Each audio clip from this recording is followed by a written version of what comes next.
The apartment was completely empty, except for the dead man lying on a single mattress. No furniture, no photos, no sign anyone had ever lived there. But the silence in that room was hiding a secret he'd been running from for years. It started with a maintenance worker at Halston Towers. A smell, sharp, stale, unmistakable, was seeping from a unit marked vacant, apartment 4B. When officers forced the door open, they found something deeply unsettling. The apartment was empty, every room, bare walls, bare floors, and in the center of the living room, a single mattress. On it lay the body of a man. Mid-40s, clean clothes, no phone, no ID. Nothing in that room belonged to him. Nothing in that room belonged to anyone. Fingerprint analysis revealed his name, Ethan Hale, an IT consultant, quiet, private, the kind of man coworkers described as polite but distant. No criminal history, no known enemies, no reason anyone would want him dead. But Ethan's actual apartment, across town, told a different story. It was cluttered, chaotic, the opposite of the sterile room he died in. And then came the first twist. Ethan had been secretly paying rent on the empty apartment for over a year, under a fake name.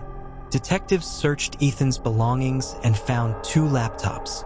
The first was encrypted. The second, hidden under his bed, contained damaged video files and one lonely text note. "She knows. I can't hide here anymore. No name, no time, just fear."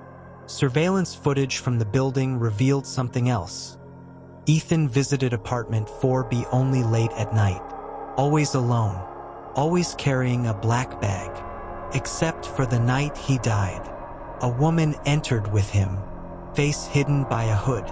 She left alone. When detectives interviewed Ethan's neighbors, one name came up repeatedly: Lydia Kemp, his ex-fiancée, a cybersecurity analyst. They hadn't been together for over a year, yet she visited him often, too often. When questioned, Lydia claimed they were simply talking again, trying to mend old wounds. But detectives weren't convinced. And when they decrypted Ethan's damaged laptop, the truth came out. Ethan hadn't been living a double life for no reason. He and Lydia had been stealing corporate data together, quietly, strategically, and profitably. But Ethan wanted out. He wanted a clean slate, and he was preparing to turn Lydia in. That cryptic note, "She knows," wasn't Ethan discovering Lydia's secret. It was Ethan realizing she knew his. According to Lydia, she went to apartment 4B to beg Ethan not to expose her. The argument escalated. Voices rose. Threats were exchanged. Ethan told her he couldn't run anymore. He wanted the truth out, no matter what it cost. A shove, a fall. Ethan struck his head on the metal edge of the mattress frame.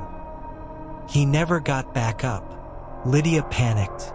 She left the apartment untouched, a perfect void, and walked out the door. No fingerprints, no traces, just silence. The empty apartment wasn't a home. It was Ethan's safe room, the place he believed he could hide from the past he created. But in the end, it became the place where his secrets cornered him. Lydia was arrested, charged, but the tragedy remains. Because sometimes the quietest rooms hold the darkest truths. Detectives believed they had the full picture. A secret apartment, a man living a double life, a former fiancé desperate not to be exposed. But then the money surfaced, and everything investigators thought they knew began to unravel. When forensic accountants dug into Ethan Hale's financials, they found something disturbing. Ethan wasn't just stealing corporate data, he was profiting from it.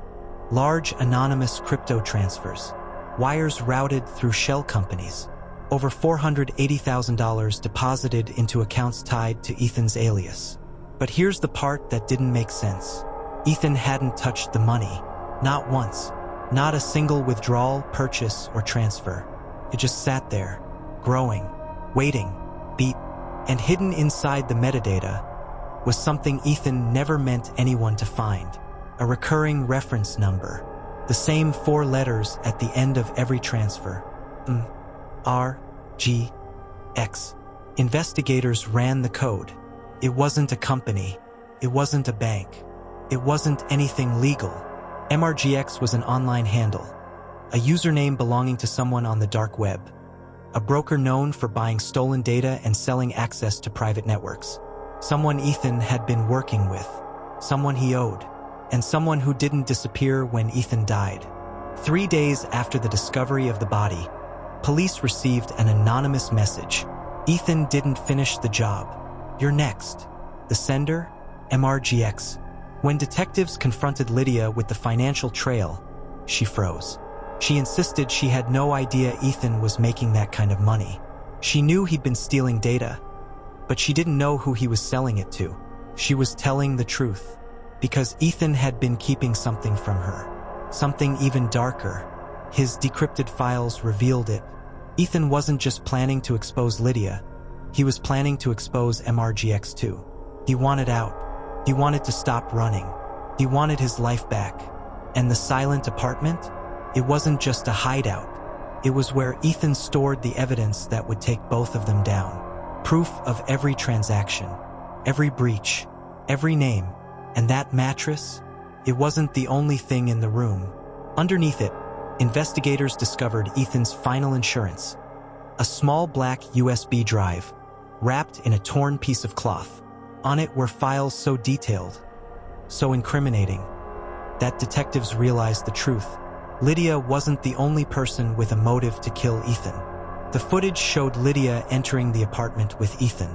But what investigators didn't notice the first time was that 12 minutes before Lydia arrived, someone else entered the hallway. A tall figure, face hidden, hands gloved, walking directly toward apartment 4B. And then they vanished. No record of them leaving. No prints. No DNA. Nothing.